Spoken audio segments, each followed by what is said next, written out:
Hey guys, today we'll be doing a short review, long-term review of the A54, the Samsung A54, which in my opinion is one of the best phones out there you can get at the moment for, for the amount of money you're going to pay. I'm not saying it's the best phone out there overall, I'm saying it's the best phone for the price you're gonna pay. Even better compared to the Pixel 7a. Why? Because the A54 now can be found for $350, $350, and the Pixel 7a is almost $500. Even if you get it on a deal, is like $450, $400, and the A54 for the price after the updates as well. It's just an amazing phone, You can't complain. You can't, There's almost nothing wrong with it, and I'm going to show you why as well. And I'm going to show you as well some similarities it has to the Pixel 7a. So let's see, the screen, no complaints there. It's 120 Hz OLED, and it's one of the best screens you're gonna find at this price range. Better than the Pixel 7a, better than OnePlus, I think Nord 2 or CE 3 or whatever. No, it's better than everything at this price. There's no complaints there. I had the S22 Galaxy, and the screen of the A54 is like 98% as good as the S22.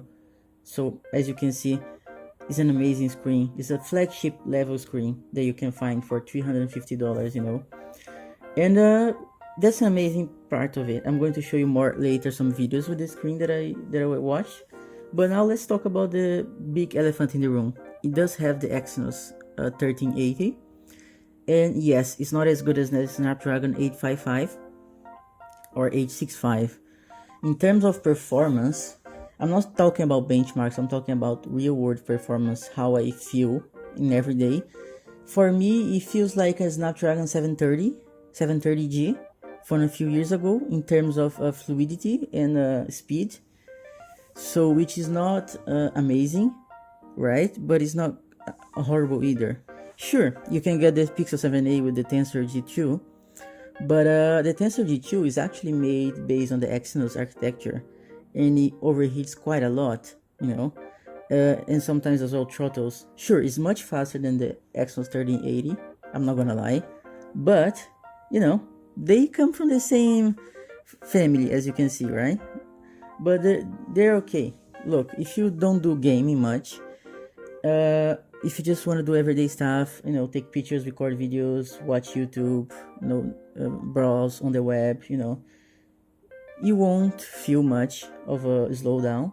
Sometimes when you try to do more than one thing at the same time, you feel a bit of a slowdown, but nothing like, if you compare to the A53, this is 100 times better. The processor is much better this time, and it doesn't overheat. That's a big thing compared to the Pixel 7a. The A54 doesn't overheat at all, So at least in the overheating department, Samsung, very good. I'm very happy. As you can see, the screen is very good. Look at this. It's an OLED, 120 Hz, as I said already. The view angles are really nice, The sound is really good as well. I can't post it here, otherwise I'll get copyrighted, but it has a really good sound, Not a flagship level sound, of course, but better than the Pixel 7a and other phones at this price range. At least other phones that are new, right? If you're gonna start buying used flagships, then it's a different whole story. I'm soon going to post a OnePlus 9 Pro long-term review that I got new for the same price as the 7a. But anyways, let's go back to the video. The fingerprint scanner is good. It's not amazing, but it's good enough, It takes 1 or 2 seconds to, unlock it. I wish they had like a face unlock, but I'm not sure it has. I actually didn't find anything, so maybe, but I don't think it has. But in general, the screen is good, right? The fingerprint scanner is good enough. The processor could be better. Is the only complaint on this review is going to be the processor, right? It could be better, it could be faster, It's still an Exynos, right? The battery life, in result of the processor, the battery life is not as good, right?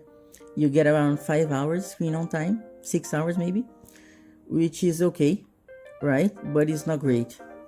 And all Exynos phones have the same issue. The Pixel 7a as well, which has a Tensor G2 has a really bad battery life, compared to other flagships or other mid-range phones, sorry. So, the battery life here could be better, but it's not horrible, not for this price, right? $350. You gotta remember the price. Samsung is very aggressive with their pricing, so $350, you can't complain at this price range. Especially, it's like $100 now cheaper than the Pixel 7a, $150. And this phone in many ways is better. It has a better screen than the Pixel 7a, and I'm going to show you soon. It almost has a better camera in some situations. So, it makes you wonder, is Google all hype? The Pixel phones are all hype or not? Because this phone will get 4 years of software updates. The Pixel 7a, you get 3, This is already running Android 13, so it will go up to Android 17. From Samsung, a few years ago, Samsung used to only give 2 years, now it's 4. For an A series phone. I'm going to show you the camera now, which for me is one of the best things about this phone, is the camera quality. I'm really impressed with it. I'm going to show you some samples that I took soon. But in general, this phone has the same sensor. Lots of YouTubers don't talk about that, but this phone has the same sensor of the S22 and S23. It's the same main sensor, right? So, the 50 megapixel sensor is the same sensor, same size, same everything from the S22 and S23. And the pictures are just as good. I'm not going to lie to you. They're almost just as good. 99%, the pictures are 99% of the S22 and S23 with the main camera. It has a 2x digital zoom, which is not as bad as some people think.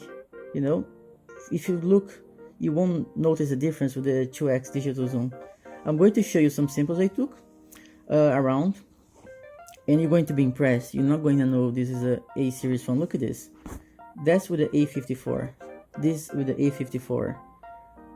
Look at this. This with the 2x digital zoom. Look at this. Look at this quality. Sure, I edited some pictures on Lightroom just for style, but anyways, look at this. Do you think you get this from an A series phone? Look at the quality. I'm going to show you now some portrait mode pictures. This is with the 3x digital zoom. Look at this. Come on. Portrait mode with the A54. Look at this. 3x digital zoom. You can't see much loss in detail.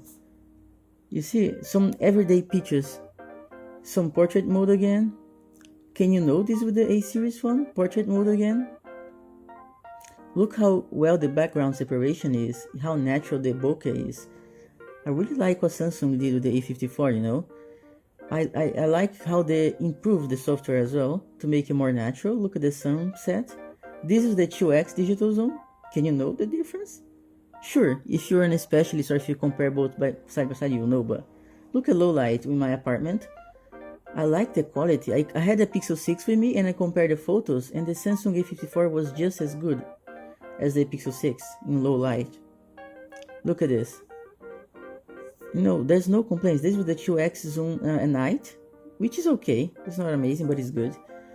So look, in general, the pictures are 2x zoom again. The pictures are really good for everyday pictures, for videos as well.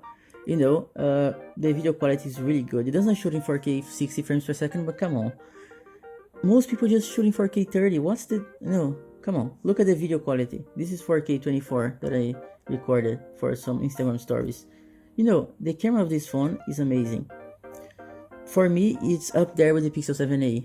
In some situations it's better, in some situations it's worse than the Pixel 7a, but it's not a big difference, And this phone will give you better screen, more software updates, and better price.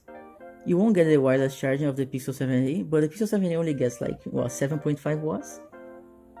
So is this worth it for $350? Yes, $350. And this phone does 95% of the S22 does, or even the S23, 90%, 95%. So yes, get this phone,